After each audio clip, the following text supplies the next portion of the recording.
Hello, I'm Kim Sauer at the High Tech and Electronics Summit in Amsterdam, and I'm joined by Mark Millar, who is an author and an industry expert. And you're also presenting here at the summit. Your presentation is tomorrow, but today is already really exciting, bringing together a lot of people. Let's just look at the presentation you're doing tomorrow. What's the theme? What are you going to be talking about? Well, Kim, great to be here. The theme for tomorrow's presentation is the future outlook for high-tech supply chains. I'll be drawing on some of the key themes from my book, which is Global Supply Chain Ecosystems, that's been launched and is sold in more than 40 countries around the world. The specific theme of the book is how we've evolved beyond the linear concept of a chain. The world is much more global, it's much more complex, and supply chains have become a strategic source of revenue growth and competitive advantage. So we're in the world of complex global strategic supply chain ecosystems. The challenge is, same as a chain, the ecosystem is only as strong as its weakest link. And in the volatile world in which we're in, often we don't even know where those links are. For this high-tech and electronic supply chain summit, I'm going to be sharing this concept about the supply chain ecosystem and looking specifically at some of the developments that are impacting the high-tech sector as we look forward. Probably the biggest single thing is, and almost ironically, is that technology is going to be the biggest disruptor for the high-tech sector. So it's almost like a cannibalization of our own sector.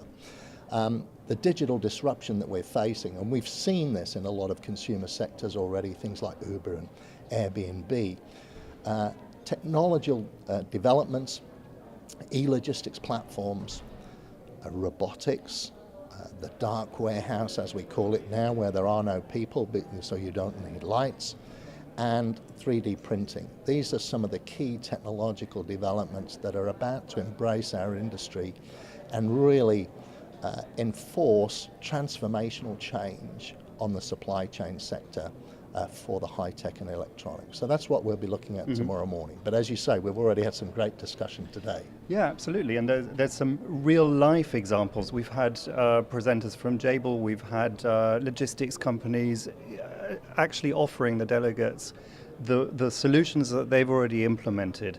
And this seems to me a great event to network, to learn. And how do you use this event, and how do you see what the sort of feedback that you've got from the delegates here? I think we've had a great day of content, but I think the important thing about these events, a key reason that people come, it's not just the content itself, the agenda, it's the people they're going to mix with.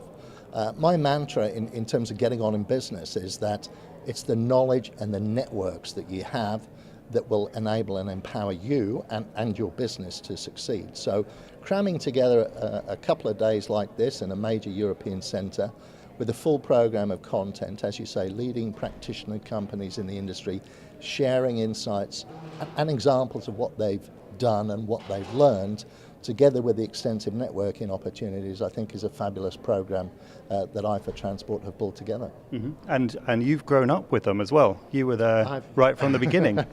Well, I think I was certainly part of their China series. I was an integral part of the first ever China Supply Chain Summit that I for Transport did. I think it was in 2004 or 2005. So I've worked with them at many events, a lot in Asia, in Europe, and also at the flagship event in Chicago. So yes, I think they pull together a good show. They're well known in the industry for combining nicely the content and the networking together in a compact program that's full of value for the participants. Excellent. Well, thank you very much for participating, and I look forward to your presentation. Thank you, Kim. Thank you.